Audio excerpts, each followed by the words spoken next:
What's up, guys, and welcome back to another episode of the Realistic Career Mode. This is episode number 8, and we're coming off the back of a pretty successful episode in episode 7. 3 wins, three very different wins, but 3 wins nonetheless, and we're in a pretty nifty form as we head into January. The transfer window's open. As you can see by the emails, a few players have left, either on loan or on permanent deals. I think the main player was Onde Kappa, our right back, going to Barcelona. Obviously, for realism, he wanted to go to a better team, and I thought, you know what, it's only fair that we do let him go. A few of the young players gone on loan to get experience as we opened up some contract talks with DeMarcos. Wanted to give him a 1-year extension. I don't see him as my long-term right back, but we are a bit short in that department for now, so I was happy to tie him down, especially because his contract was running out at the end of the season. I wanted to get him tied up. But in today's episode, we've got a cup semi-final, the Supercopa. But before then, we will be facing Osasuna, who I believe are bottom. So a great chance to continue the run, continue our winning streak. As you know, Real Madrid and Real Sociedad have been absolutely flying at the top of the league, and we are in a cluster of teams battling for the Champions League spots. And we're currently ahead of all those teams. We're third, but I think about 6 or 7 points off of the top 2. So a bit of a gap there. We want to try and distance ourselves from the chasing pack, and we would have a great chance to do that playing Osasuna. Like I said, bottom of the league, struggling for any sort of form, and the captain would have a great chance here. Just 10 minutes in, great ball in from the left from Melamed, finds Munayin on the volley. A difficult chance, but you would expect him to at least put it on target. He puts it wide, and from the resulting goal kick, Osasuna go down the other end and take an unexpected lead. Great build-up play. Avila puts it in the back of the net. Keeper probably could do better. Not great from Simon, but you know, it is what it is. And half an hour in, they almost doubled their lead, Osasuna. Do you know what? Sometimes I find in career modes, you play the teams that are at the bottom end of the table or in awful form, and they just absolutely turn up against you. I can't explain it. You know, I'll have no problem playing like the likes of Real Madrid and stuff, but then I play like an Osasuna, a team at the bottom of the league, and they're just playing incredibly. And I'm like, how are you bottom of the league the way you're playing? And as you would see, half time, and we are 3-0 down. Ashley Westwood, yes, that is the former Burnley man, Ashley Westwood, scoring on his Osasuna debut to make it 3. And you would have seen as well the second goal. We thought Simon might have been at fault for the first goal. He definitely was at fault for the second goal. Came out for a corner, got nowhere near it, and they had a free header. And the hosts find themselves in an unexpected position of being 3-0 up at half time. We obviously made changes. Went to a very attacking 4-1-2-1-2 formation. Put 2 strikers up top, Munayin and behind, and 10 minutes into the second half we would cut the deficit down to 2. Who else but Inaki Williams? Great diving header, makes it 3-1. We've had comebacks from 3 goals down in the past, in very recent episodes. Could we do it again? Well, Raul Garcia gave us a great opportunity, made it 3-2, putting it absolutely top corner. That man's been incredible since he's come back from injury. And all of a sudden we're just a goal down with a good 25 minutes left, and we were battering Osasuna, forcing the keeper into many saves, dominating possession. With just over 20 minutes to go, we would give a stupid foul here actually. Wasn't very happy with the foul. It was very unnecessary. There was no advantage as well, so ref brought it back for the free kick. And well, I don't know what Simon is playing at today, but he is not feeling it apparently. At fault for at least 2 of the goals, I'd say, if not 3. And that Osasuna goal just completely killed our momentum, taking the lead back up to 2, sorry. And that's how it would end. 4-2, a surprise victory for bottom side Osasuna. They beat Athletic Club de Bilbao, and it ends our winning streak. I'll be honest, very disappointed with that performance. The fact that we had to be 3-0 down before we even got going in the game was quite shocking considering the form we were in. But you're not going to win every game. Not every game is going to come to you easy, and this is why we're in a battle with those teams for the European places, because, you know, we have results like this, results that aren't consistent, they aren't with the narrative, but we shouldn't have I think we sort of turned up and expected to win that game, and we didn't. And fair play to Osasuna. They turned up, and after having 3 wins from 18, they now have 4 wins from 19. and that ends a winning streak of 5 wins in a row for us. Now, I was in the market. It is January. I was in the market for a centre mid, amongst other positions. I was having a look at a few former Bilbao players, and Herrera, he left Bilbao 9 years ago, I believe. 8 years ago, he left Bilbao, the city that he was born in as well. And I thought, you know what, if we can get him on a cheap, we had a bit of back and forth with Pochettino, but we did eventually get him for, I think it was about 11 or 12 million plus a little buy-on clause. I thought, do you know what, it's an absolute bargain. He brings experience, he's cheap, he knows his way around this club, and I think he could be vital in that midfield. Give us a bit more support, because obviously Zabaz has had his injury concerns already, and with Vencedor there, we have a couple younger centre mids, but no one, I just need a bit of cover, especially if we're hoping to go far in the cup competition. So Ander Herrera, I was very happy to bring him in, although it wouldn't be making his debut against Alaves. We had a very important Supercopa semi-final against Atletico Madrid just a few days after this game, so I would withhold from giving Herrera his debut. You probably would have seen it as well in the contract negotiations. They asked if I wanted to include a release clause. I wasn't fussed with giving him one because of his age and his rating, and they were insistent on giving him a £37 million buyout clause. So I was like, you know what, if anyone wants to come and spend that much on a 32-year-old, feel free. Just get in the club, Herrera. But yeah, on to game 2 of the episode. We were playing Alaves. Can we respond from the shock defeat against Osasuna? In the reverse fixture, we won 6-2. It was an 8-goal thriller, and we would take the lead very early on through Inaki Williams. I honestly don't know if there's an episode we've had yet where Inaki Williams hasn't scored. That man is inevitable. And after a couple of good smart saves from Simon, we would double the lead through Vencedor, and he actually had a very good chance to get his second of the game, but he blazed it over. It was looking like it was going to be a repeat performance from when we battered them at home earlier in the season. 3-0 up, 35 minutes in, Inaki Williams with another header, and we're flying. 22 goals for the season already. What a man. I honestly couldn't have predicted how consistent this guy was going to be. He is just fantastic. His finishing, both feet, his heading, his obvious speed as well. He's a great player, and absolutely love having him up top.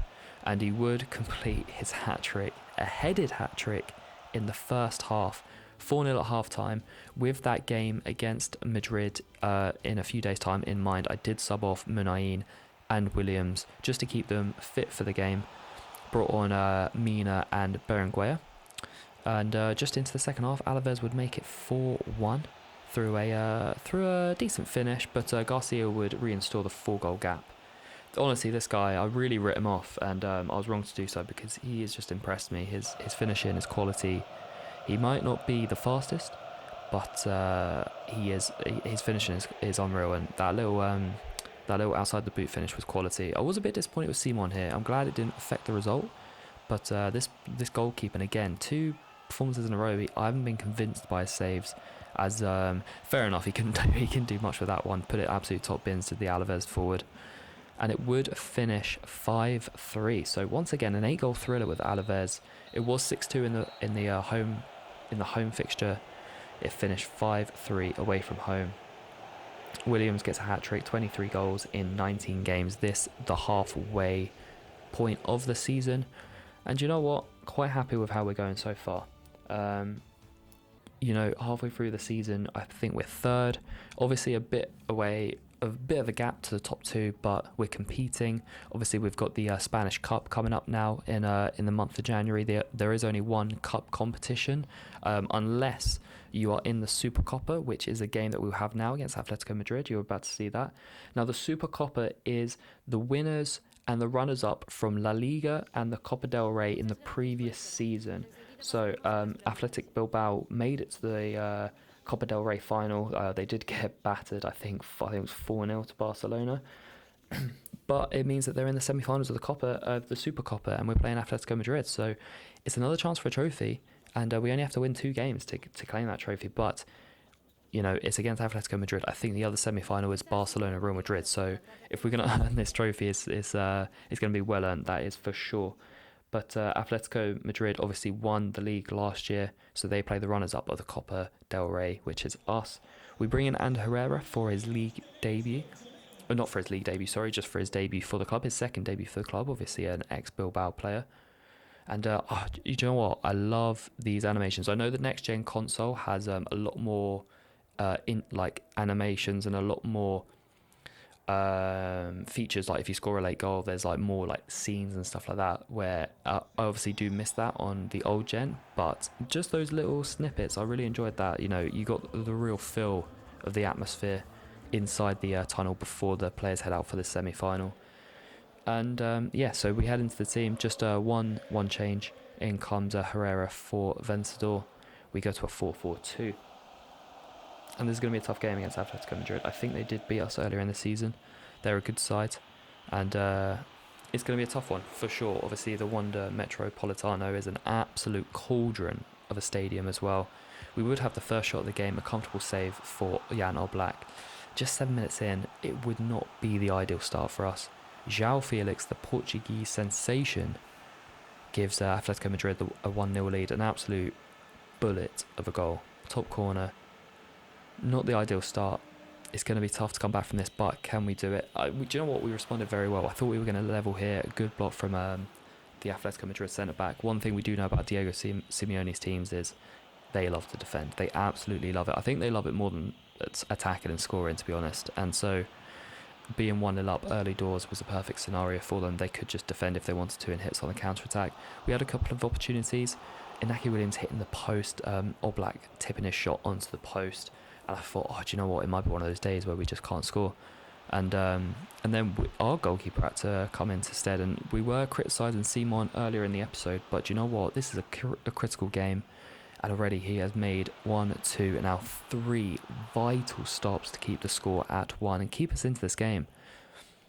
And so we had to swing the momentum back. 35 minutes in, Munayin finds Melamed out wide. He finds his captain once again on the edge of the box. And El Capitan puts it into the far corner. A beautiful finish from the man. Absolutely love this guy. And we're level pegging. I'd say overall on a balance of play in the first half, a fair score, and Munayin would have a great chance to double his and our tally for the game, but it was well saved. The corner comes in just before half time. Raul Garcia goes up for the header, he goes down, and you'll notice he stays down as well. Oh man, I feel for this guy. He's already had one big injury this season, and we're only into January, and it's looking like he's going to have another injury. He's holding his knee pretty tightly there. It doesn't look good, so we refer back to the 4-4-1-1 formation when Garcia was injured earlier in the season. Munayin out wide. We did Munayin in the middle, and we put Williams out wide. Actually, we opted for him over Berenguer because Atletico Madrid were playing 3 at the back, so I thought we could expose those spaces out wide, and Nico's pace could hopefully come in handy. The second half was a bit tame, not much. Not many chances. You obviously saw that save there from Simon in injury time, but we would go to extra time. Another half an hour.